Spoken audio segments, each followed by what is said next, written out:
L'ancien chef de l'État ivoirien Laurent Gbagbo en liberté sous condition à Bruxelles est toujours en attente de son passeport ordinaire.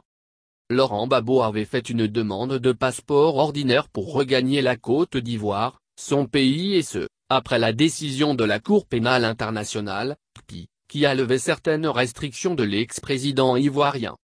Sauf que le retour au pays de Laurent Gbagbo, tant attendu par ses partisans, tarde et pour cause.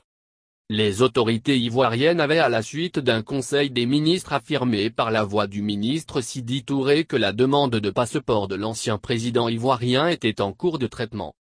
L'avocate de Laurent Gbagbo, Mabiba Touré informe via un communiqué dont copie est parvenue à Kouassi ce mardi 25 août 2020 qu'à la suite de la demande de passeport ordinaire déposée par son client, ils se sont rendus ce jour à l'ambassade de Côte d'Ivoire à Bruxelles aux fins du retrait du passeport. Sur les lieux, il leur a été indiqué que si la demande de passeport avait bien été transmise aux autorités ivoiriennes en Côte d'Ivoire, ces dernières n'y avaient, pour l'instant, donné aucune suite.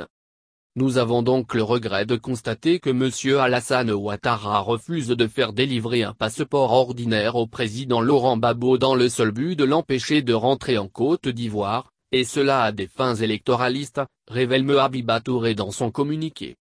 Pour l'avocate, être réduit à s'opposer à la remise d'un passeport ordinaire, acte pourtant anodin dans toute véritable démocratie, met en évidence la régression de la Côte d'Ivoire dans les libertés publiques fondamentales auxquelles devrait avoir droit tout ressortissant ivoirien. Enfin, Mabiba Touré précise que l'ancien président Laurent Gbagbo n'entend pas renoncer à son combat politique qui est d'agir pour les libertés.